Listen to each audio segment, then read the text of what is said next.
Good afternoon, students. Welcome to online live classes, Sri Guru College live classes. So we are taking live classes from few days. So today is lecture number 3. Lecture number 3 on electric charge and field. Electric charge and field. Okay. Once again, I will revise. In the lecture number 1, we have studied about the electric charge, elementary charge, and then we have studied about the process of electrification, different type of methods to charge a body, and then we have studied the properties of electric charge in the lecture number 1. And in the lecture number 2, we have studied, about the Coulomb's law, electroscope, gold leaf electroscope we have studied, Coulomb's law we have studied, and in that Coulomb's law we have studied permittivity. Permittivity, what do you mean by permittivity? And then we have studied relative permittivity and dielectric constant. That relative permittivity is also called dielectric constant. That all things we have studied in the lecture number 2. And then we have studied vector form of Coulomb's law, limitations of Coulomb's law. All these things we have studied. If anybody has missed these classes, you can watch these classes in our YouTube channel, because all those live classes will be uploaded in that channel once again. So they are visible, all that classes. Live also you can watch, or you can watch at any other convenient time you want. Okay. So today we have lecture number 3 on electric charge and field. Okay. So in the Coulomb's law, we have studied about permittivity, all that things. Okay. So related to Coulomb's law, one more concept. It is units of charge. Units of charge.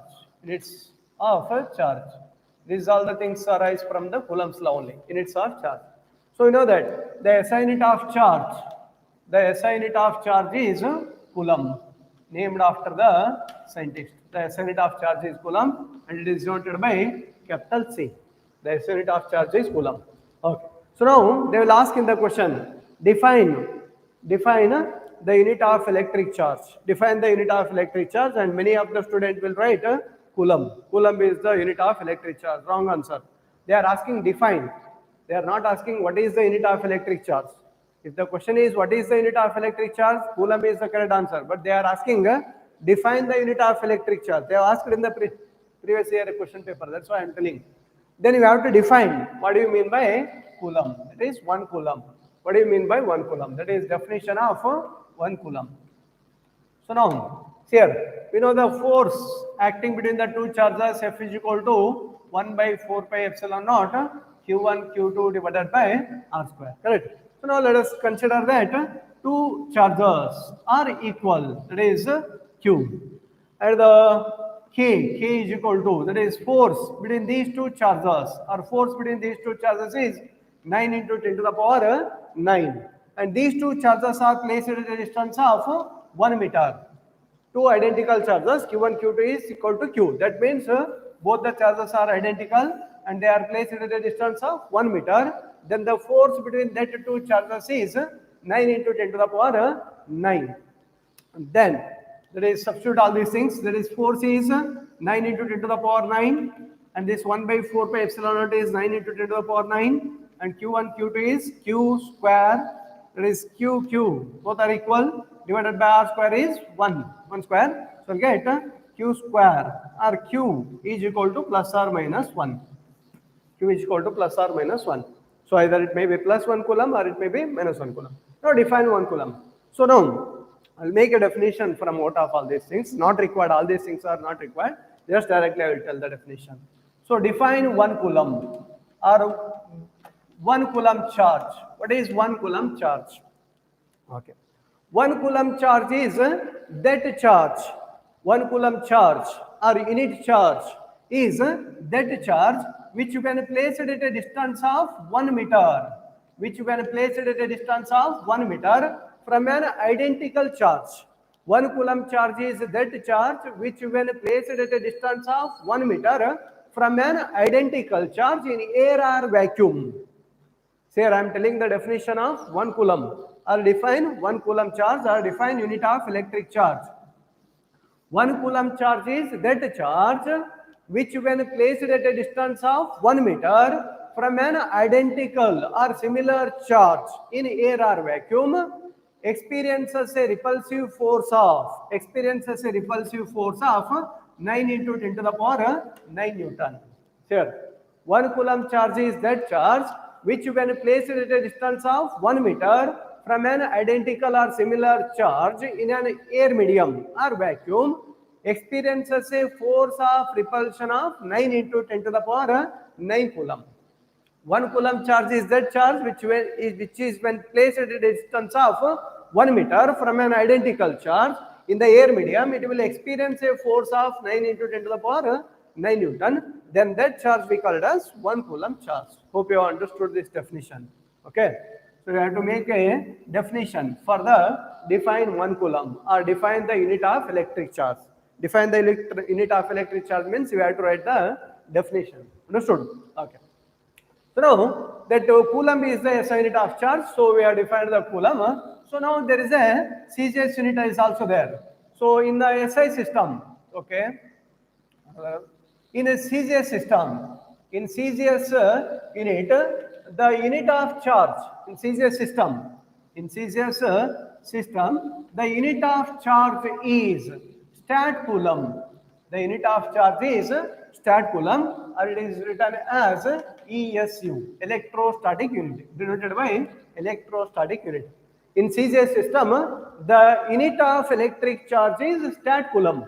In CGS system, the unit of electric charge is stat coulomb, and it is written as ESU, that is electrostatic unit. And in CGS system, the unit of that is the charge of 1 electron. The charge of 1 electron. The charge of an electron in a CGS system. In CGS system is minus 4.8 into 10 to the power minus 10. Remember this, ESU. In the charge of an electron in a SI system, already I told. The charge of an electron in CGS system is minus 4.8 into 10 to the power minus 10 electrostatic unit, that is CGS unit. The charge of an electron in a CGS system, in a SI system, that is minus 1.6 into 10 to the power minus 19 coulomb. This one only we will use always. Okay, we will not use that one much more, just for your okay. So now you can write 1 coulomb is equal to minus 4.8 into 10 to the power minus 10 divided by minus 1.6 into 10 to the power minus 19, and it will come out to be 3 into 10 to the power 9. 3 into 10 to the power 9. So this is electrostatic unit, that is ESU. That is 1 coulomb is equal to 3 into 10 to the power 9 ESU. What do you mean by ESU? It is CGS unit of electric charge. ESU is nothing but CGS unit of electric charge, and it is read as electrostatic unit. Electrostatic unit or CGS unit, or you can also call it as stat coulomb. It is also called as stat coulomb. And 1 coulomb is equal to how many ESU? 3 into 10 to the power 9 ESU. How you have got that answer? 1 coulomb is equal to minus 4.8 into 10 to the power minus 10. So simplify this, 4.8 divided by 1.6, 3, 10 to the power 9. What's the idea? Okay. Just for your remember. Okay. Many times, 99% of the time you will be using SI unit only, but just for your understanding, I told CGS unit also. Okay. So this is for the Coulomb's law only. Okay, next. So now, from the Coulomb's law only, okay, so we have seen that the electrostatic force between the two charges, is affected by the medium between the two charges, right? Okay. And one more point you remember, that the electrostatic force between the two charges, if there are two charges, the electrostatic force between the two charges is not affected by the presence of third charge. The electrostatic force between the two charges, whatever the electrostatic force between the two charges, that force is unaffected by the presence of third charge nearby. If there is a third charge, then this charge does not affect the electrostatic force between these two charges. That's what we have written. F12 is equal to minus F21. F12 is equal to minus F21. In previous class, that is vector form of Coulomb's law. While writing vector form of Coulomb's law, we have written this one. Vector F12 is equal to minus F21. That is, Coulomb's force is Newtonian in nature. We can tell Coulomb's force is Newtonian in nature. Okay. So now, let us understand. If there are a large number of charges, let us say, these are the charges. Okay. Q1, Q2, Q3, all these are different charges. Okay, write systematically. Q1, Q2, Q3, and this is a test charge Q0. Okay, there are large number of charges. Now, how to write? Electrostatic force acting on this charge, a given charge, due to all these charges. Electrostatic force acting on a given charge, that is Q0, due to all the charges. Not only due to one charge, due to all the charges. How to that? That is called principle of superposition. That we write or we study in the principle of superposition. Principle of superposition. In the first year also we have studied. Not in this chapter. In the different chapter we have studied or you have come across the word called principle of superposition. That is waves chapter. Okay. Good. Okay. Principle of superposition of electric charges or electrostatic force. Okay. Let us consider. Okay, I will tell the definition. Straight away I will tell the definition. Statement I will tell. According to the superposition principle, the total force, the total electrostatic force acting on a given charge. According to the principle of superposition, the total electrostatic force acting on a given charge due to the number of charges around it. I am telling the definition. I am explaining the definition first, then I will do the derivation. Okay. Definition. According to the principle of superposition, the total electrostatic force acting on a given charge. The total electrostatic force acting on a given charge due to the number of charges around it is given by vector sum of the individual forces. Vector sum of the individual forces acting on that charge due to all other charges. Once again I will repeat. The electrostatic force, the total electrostatic force acting on a given charge due to number of charges around it. The electrostatic force on a given charge due to number of charges around it is given by the vector sum of individual forces. Vector sum of individual forces acting on that charge due to all other charges. Understood? This is statement of principle of superposition. I hope you have understood. Okay, let us derive it. So let us consider n number of charges Q1, Q2, Q3 dash dash dash Qn. Q1, Q2, Q3 dash dash dash Qn. Let us say this is charge Q3 and this is charge Qn. Let us consider there are n number of charges Q1, Q2, Q3 dash dash dash Qn charges placed around a given charge, Q0, having the position coordinates, having the position vector R1, vector R2, vector R3 dash dash dash vector Rn. Vector R1 is the position coordinate of the charge Q1. The position coordinate of the charge Q1. All right, you know position coordinate. This is vector R1. This is Q2. The position coordinate of the charge Q2 is vector R2. The position coordinate of the charge Q3 is vector R3. The position coordinate of the charge Qn is vector Rn. And the position coordinate of the charge Q0, the position coordinate of the charge Q0 is vector R0. The position coordinate of the charge q naught is vector r naught. Hope you understood. Let us consider n number of charges q1, q2, q3 dash dash dash qn having position coordinates vector r1, vector r2, vector r3 dash dash dash rn as shown in the figure.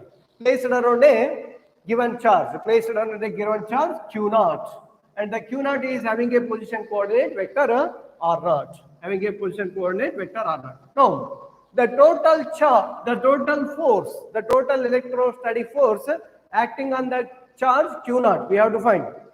What we have to find? The total electrostatic force acting on the charge q naught due to all these charges. Okay. The electrostatic force, that is the total electrostatic force acting on the charge q naught, is the vector sum of individual forces acting on that charge due to all other charges. That is vector F is equal to, that is total electrostatic force acting on the charge q naught. I'll write vector F naught. Vector F naught is equal to vector F naught 1 plus vector F naught 2 plus vector F naught 3 plus dash dash dash plus vector F naught n. What is the F naught 1? What is F naught 1? Electrostatic force acting on the charge q naught due to the charge q1. Due to the charge q1. Remember, what is F naught 1? Electrostatic force acting on the charge q naught due to the charge q1. What is F naught 2? Electrostatic force acting on the charge q naught due to the charge q2. What is F naught 3? Electrostatic force acting on the charge q naught due to the charge q3. What is F naught n? Electrostatic force acting on the charge q naught due to the charge qn. Understood? And now, from the yesterday formula, we know that yesterday we have studied about the vector form of Coulomb's force, vector form of Coulomb's force. I hope you remember that. So by using that formula, that is vector F21 is equal to K Q1 Q2 vector R2 minus vector R1 divided by vector R2 minus vector R1, magnitude of vector R2 minus R1 whole cube. Like this, we have written the formula in the previous class. So by using that one only, we can write, that is F01, vector F01 is equal to K Q0 into Q1, Q0 into Q1 divided by vector R0 minus vector R1 whole cube into vector R0 minus vector R1. Similarly, F02, that is force acting on the charge Q0 due to the charge Q2, that is K Q0 Q2 divided by vector R0 minus vector R2 whole cube, vector R0 minus R2 multiple.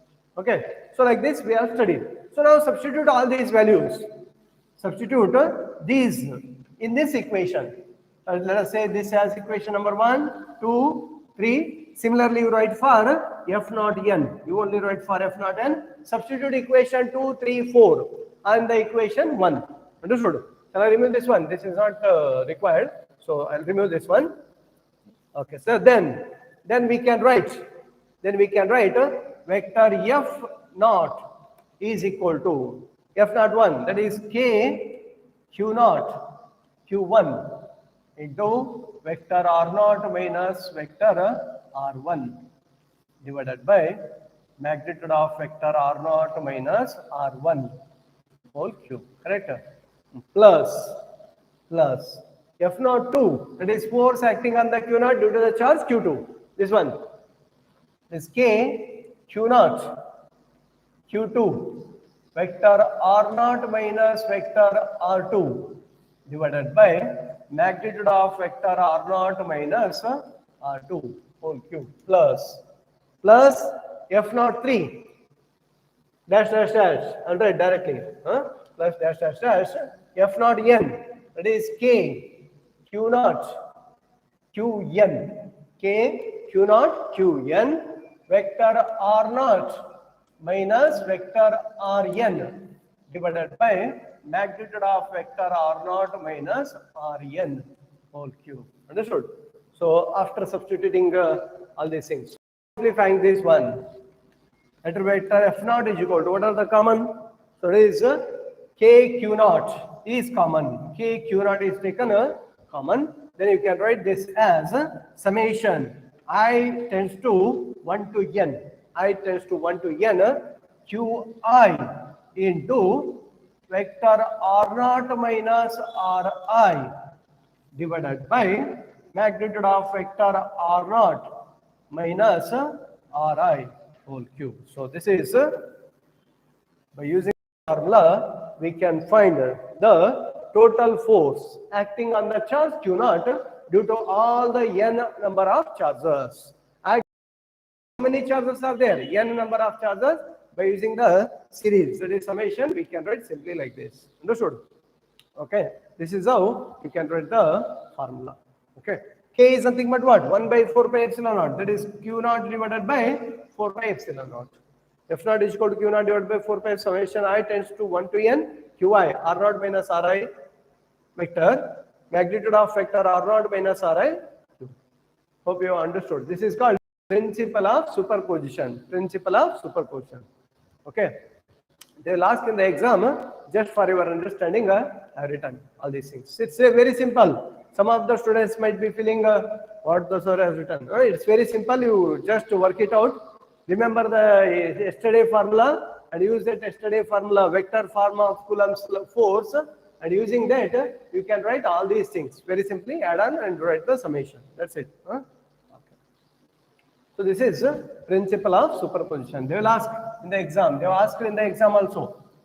Check out the question papers.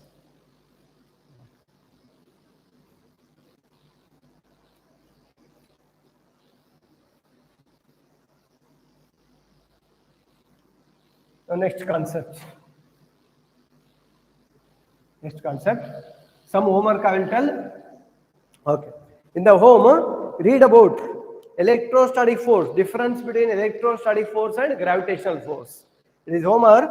At the home you have to read or you have to compare about the electrostatic force and gravitational force. Just you do this work. These all are important work so that you will get a maximum knowledge, because gravitation chapter we have studied in the previous year already. So if you compare this chapter with the gravitation chapter, it's almost the same. Everything is almost the same. Yeah, you will understand in the after completion of chapter, complete chapter. Okay. So far we have studied about the electric charge, Coulomb's law, and principle of superposition of Coulomb's law. Okay.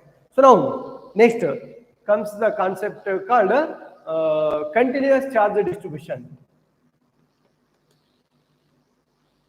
Continuous charge distribution.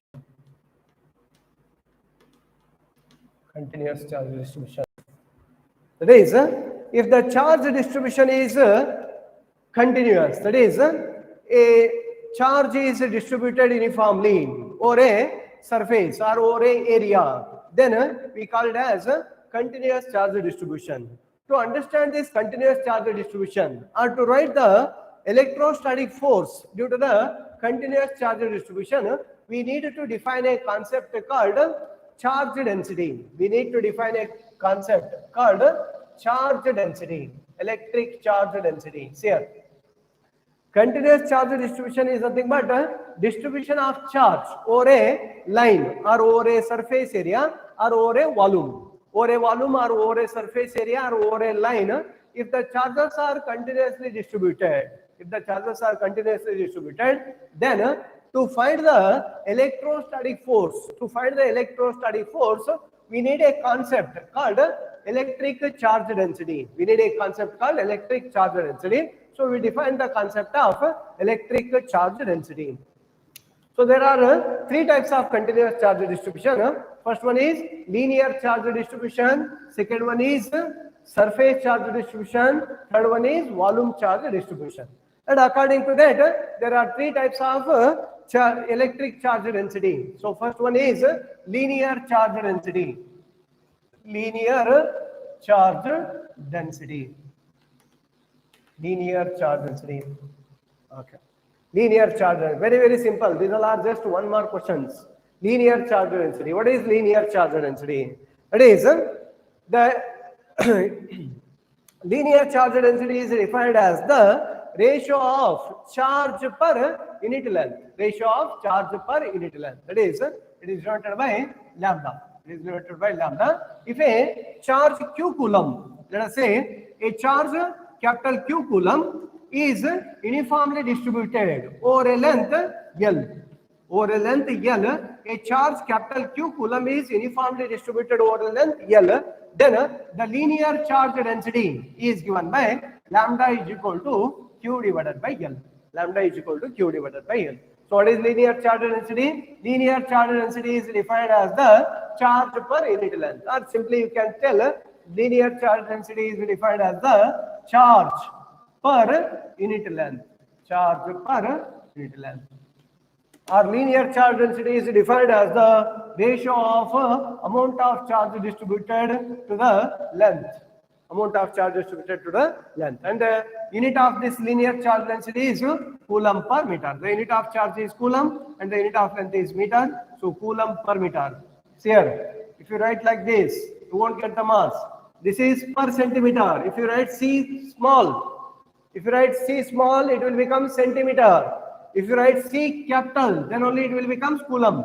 So coulomb per meter. While writing in the exam, please do remember this type of concept. Those who are not scoring 99 marks. Those who are not scoring 99 marks, they will lose the marks from this type of silly things only. Okay. Linear charge density. So what is linear charge density?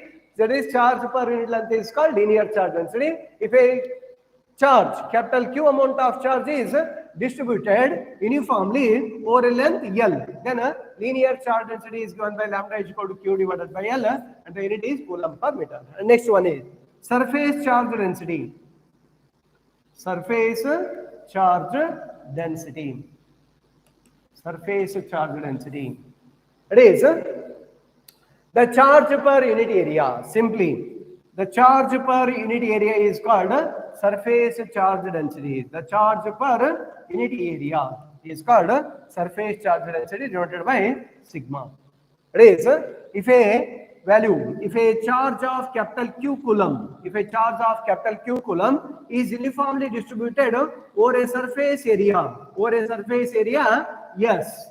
If a charge of capital Q coulomb is uniformly distributed over a surface area, yes, then the surface charge density is given by sigma is equal to Q divided by S. Sigma is equal to Q divided by S. Understand?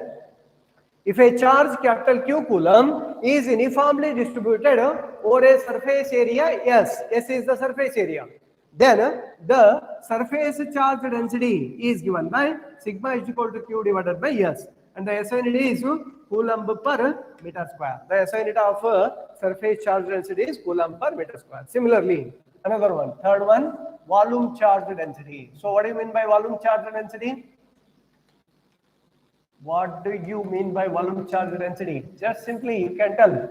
Charge per unit length is called linear charge density. Charge per unit area is called surface charge density. Volume charge density, charge per unit volume. Simple. Charge per unit volume denoted by rho. That is charge per unit volume. Charge per unit volume. In a unit volume of space, how much charge is distributed? That is represented by volume charge density. And how to define that one? That is the volume charge density is volume charge distributed per unit volume is called as volume charge density. And if a Q amount of charge is distributed over a volume V, if a capital Q amount of charge is distributed over a volume V, then volume charge density is given by rho is equal to Q divided by V. And the unit is coulomb per meter cube. Hope you understood. Okay. Just for your understanding, I will give the example also. Okay. Linear charge density. That is charge per unit length. Let us say a ring is there. A metallic ring or a ring is there. On this ring, a charge capital Q is uniformly distributed. Let us say small q amount of charge is uniformly distributed over a ring. Then linear charge density of that ring is lambda is equal to charge distributed on the ring. Total charge distributed on the ring is Q divided by total length of the ring. What is the total length of the ring? Total length of the ring is nothing but circumference of the ring. And let us say R is the radius of the ring. Then 2 pi R. Then 2 pi R. So lambda is equal to Q divided by 2 pi R. Lambda is equal to Q divided by 2 pi R. It is linear charge density of a ring. Hope you have understood linear charge density of a ring. Okay. Similarly, surface charge density. Let us say consider a spherical shell. A spherical shell is there. On that spherical shell, the Q amount of charge is uniformly distributed. The Q amount of charge is uniformly distributed over a spherical shell of radius R. Over a spherical shell of radius R. Then surface charge density of that spherical shell. The surface charge density of that spherical shell is given by sigma is equal to Q divided by surface area of the spherical shell. The surface area of the spherical shell, that is 4 pi R square. 4 pi R square. Capital R. Let us say capital R is the radius. Sigma is equal to Q divided by 4 pi R square. What is 4 pi R square? The area of the spherical shell. So Q is the total charge distributed over, uniformly distributed over a spherical shell. Then the surface charge density of the spherical shell is sigma is equal to Q divided by 4 pi R square. Understood? Okay, so volume charge density is solid sphere. Let us say a solid sphere is there. Solid sphere. You know what is solid sphere? What is spherical shell? Just for your understanding, spherical shell means it is अंदर से खुला रहता. That is spherical shell. Hope you understood. Empty space, and this is not empty space, completely filled with matter. Okay, solid sphere. Now let us say solid sphere. A charge capital Q, a charge small q is uniformly distributed over a solid sphere of radius R. Then the volume charge density of that solid sphere is given by sigma is equal to Q divided by volume of the sphere. The volume of the sphere is given by 4 by 3 pi r cube. 4 by 3 pi r cube. So this is volume charge density of the solid sphere. This is volume charge density of the solid sphere. This is linear charge density of the ring, and this is surface charge density of the spherical shell. These are examples. Examples for this linear charge density, surface charge density, and volume charge density. Just for your understanding. Understood? So these all are the concepts that we use whenever we have a distribution of charge. Whenever we have to deal with the distribution of charge. Understood?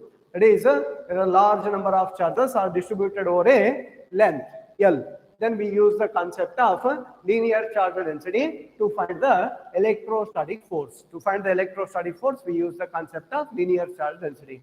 And to find the electrostatic force due to a charge distributed over a surface, we use the concept of surface charge density. And to determine the electrostatic force due to a volume distribution of charge, that is, charge is distributed over a volume, then we use the concept of volume charge density. Hope you understood. Okay. Remember these things. These things they ask in the exam for 1 mark. Asked many times in the question paper, just for 1 mark. Okay.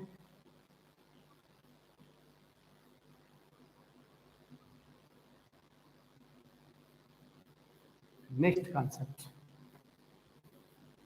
So you have studied Coulomb's law, and then we have studied continuous charge distribution. That is, if the charge is distributed continuously over a area or over a volume or over a line, then how to do the things. Okay. So now next concept, electric field. Now I will come to the concept of electric field. Electric field. So what do you mean by electric field? In the first year we have studied gravitational field. Similar, same type of concept we have studied in the first year in the chapter called gravitation, by name gravitational field. Maybe reduced syllabus. Okay. Because of reduced syllabus, maybe some of the concept you might not have studied completely. Okay, no problem. Electric field. So what is electric field? The area around a charge. Okay. there is a charge. A charge is there. A charge is there, and this charge will create a surface, or it will create a area where another charge will experience the force. Around the charge, there will be a space.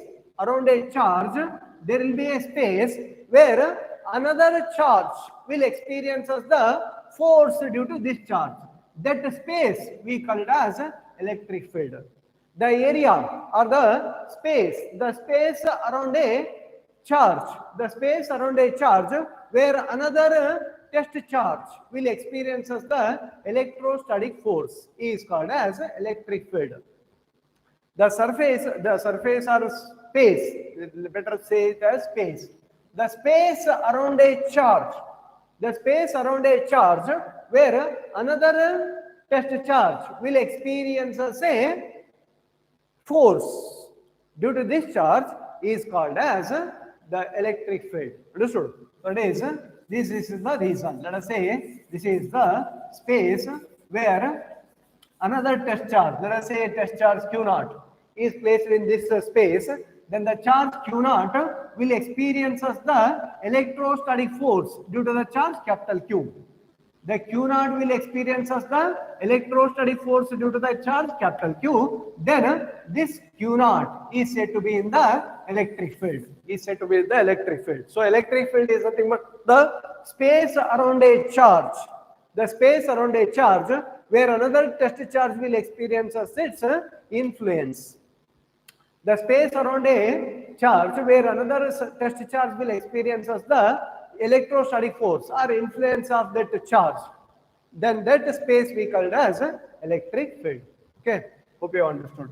So now here I will tell the concept source charge capital Q. Here capital Q is called as the source charge. That is the charge which is producing the electric field. The charge which is producing the electric field is called as source charge. The charge which is producing the electric field is called as source charge, and the charge which is experiencing the force due to that electric field. The charge which is experiencing the force due to that electric field is called as test charge. Remember this. They will not ask in the exam. All these things they will not ask in the exam, but just you have to remember these two differences. Then only you will understand the concept properly. What is a source charge? A source charge is the one which is producing the electric field. A source charge is the one which is producing the electric field. You understood what is electric field? Electric field means region or space around a charge. The region or space around a charge where another test charge will experience the electrostatic force. That region or space we call it as electric field. And the charge which is producing that region or space, that electric field, is called as source charge. And the charge which is experiencing the electrostatic force in that region, that charge is called as test charge. Understood? Okay. Hope you understood. Okay. I will always write test charge as Q0. I'll always write test charge as Q0 just for easiness. Okay. So what is electric field?